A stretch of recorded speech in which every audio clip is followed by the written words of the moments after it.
Get my notes on. Rocky, you good in the booth?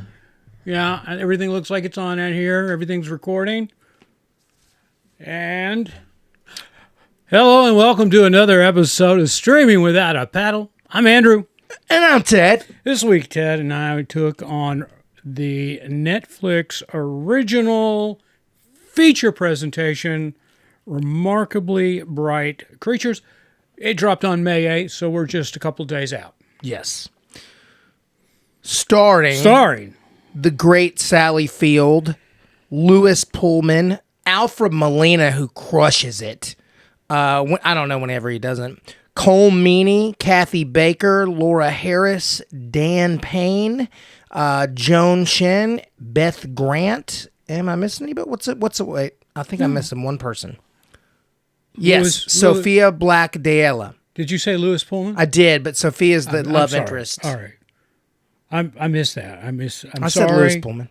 Okay, I missed that. I'm listening, watching, and making sure He's checking on everything. everything's rolling. Everything's doing right. We good? We had some technical difficulties last week, so I'm avoiding that at all cost this week. All right, let me give you a little synopsis on this. Sally Fields plays a widow, and she's also lost her son. What is that called when you lose your son? If you lose your husband, you're a widow. If you lose your son, is there a word?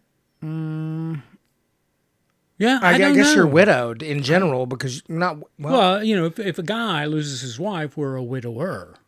I don't think there is really a word for besides saying my son passed away. Okay. If there's somebody smarter than us out there, Please let us know. Yeah, go ahead and, make a note somewhere on one of our social media platforms there, and we'll be happy to educate ourselves. Anyway, she plays a widow, and she's lost her son in a tragic accident, and not going there. Let you find out, because we try to do our best to be spoiler-free. And it's pretty, that does not come until about 70% through the movie. Yeah. You really do not know what happened until very far into the movie. Right. And I'll get into that in a minute. Anyway, and Lewis Pullman, who plays Cameron, and by the way, Sally Field's character's name is Tova. Never heard that name before. Have you? I have a girl that I went to grad school with a year below me was named Tova Suttle. Oh, okay. All right. Well, there you go. That was a first for me and a second for Chad. Anyway, Lewis Pullman plays Cameron, who's in search of his father because he has lost his mother, and he's got a chip on his shoulder. Mm-hmm. And he's living in a van. Literally down by the ocean. Yeah. Not to Chris Farley. In the bay. He's living in a van down by the bay. I live in a van down by the river. Oh, man. I thought, I sometimes on a totally separate note, I really want to do that. Live in one of those vans and just drive around. No, my wife and I, we've talked about van life in it. That's what it's called, van lifer. Mm-hmm. We've talked about. Matter of fact, we've gone and looked at them. How much are they're? Like $100,000, aren't they? Well, anytime you buy something new, you're paying a premium, right? And you can get one that's cars are the worst when it comes to depreciation and value. I kid you not. If you drive off the lot and you come back 7 days later and say, hey, I don't want this car, you're more than likely not going to get your money back. Yeah. Right? They're going to make you an offer. And it's going to be about $10,000 less than you bought it for. Yeah, you're going to find out what the markup is. I have never had a new I take that back. When I was in high school, my dad leased a Jeep Wrangler for me. And it had 11 miles on it. A little 4-cylinder Jeep Wrangler, 1993 or 4. Yeah. 94, because I would have turned 16 in 95. All right. Yeah. What? Yeah, but that's the only new car. Every other car I've had has been a very used hand-me-down. Right. No, I'm trying to think. I've had two new cars in my lifetime. The rest of them have been used. That's it. And I've had lots of cars. Yeah. So my dad was a car guy, so there was a lot of trading going on, and I worked at a swimming pool. Which one? Summer before my senior year of high school. It was called Countryside up here in Gallatin. Oh, I don't. Yeah, off of Belvedere. But anyway, my dad and mom came down to the pool one day, and I was working, and it was a Saturday, and my dad said, "Hey, can I borrow your car?" And I was like, "Sure." Right? I didn't know what was going on, and so anyway, long and short, a couple hours pass, and my dad comes driving up in a completely different vehicle. And what he did was he took my car. And I liked my car. It was a Ford EXP. I don't even know what that is. No. What was? No. Yeah, it was. It was a Ford EXP. Is that It's like a little two-seater sports car kind of thing. Okay. Anyway, and he came back, and it was a nice one. I mean, it had a moonroof, and it was used. I'm it was looking it up, by the way, right yeah, now. do. It was a new one. I mean, it was a used one when I got it, and he actually bought it off a friend. It was his wife's car, but it was, anyway, all the bells and whistles. Now okay? I see you, dude. I didn't have the fastback. I had the downslope window, EXP.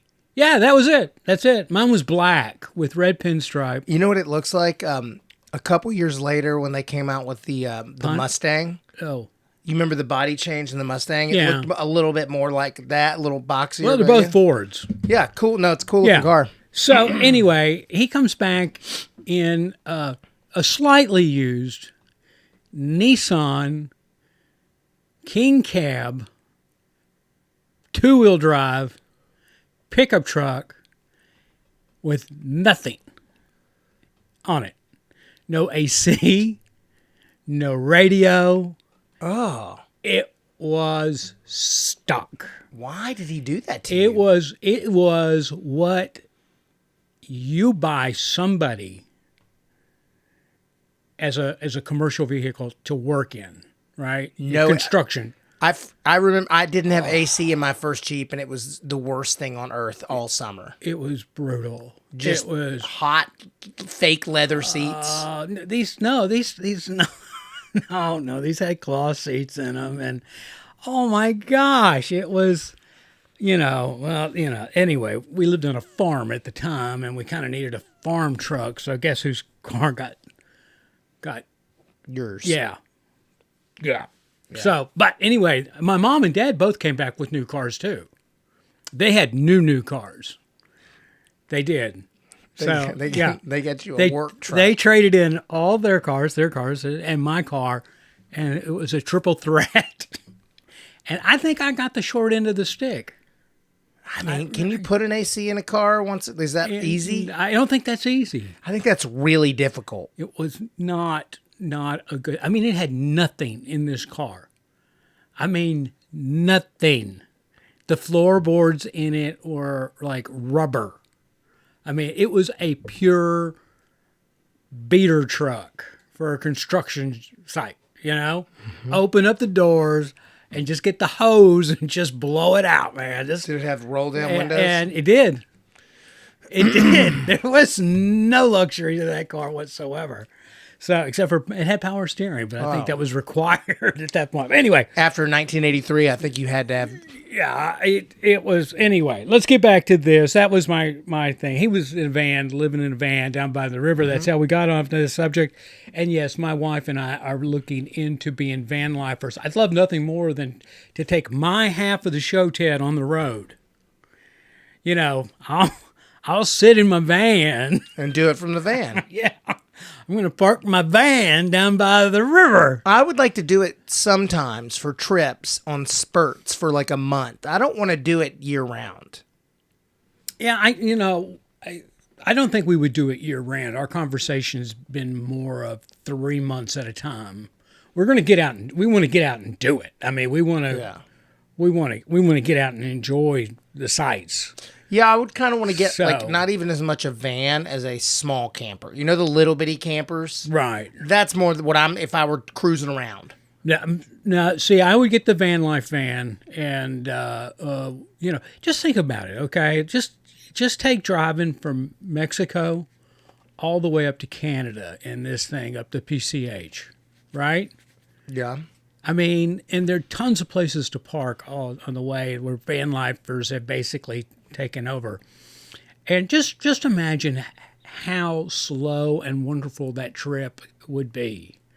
I mean, you pull into a town. Matter of fact, when we were out there this last time, we went down to Carmel. We took the PCH, drove down to Carmel, and then back up to Santa Cruz, and then back into San Jose, where we were, before going on to San Francisco. But I can't tell you how many van lifers we saw between Carmel and Santa Cruz. A lot because nobody can afford a house. And well, they were just enjoying it. I mean, they were just that's what they do. They just travel around. I mean, so What do those people do for money? some of them are influencers. I don't know, Okay. day traders. I don't know. They're retired. I always wonder that. Retired, I get, but like when I see young people doing it, I'm like, what do you do for money? But some people actually go into a town and live in their van and work in a bar and take in the sights on the weekend, do which odd is jobs. what he did and- in this shit movie. Exactly. All right, back to the movie.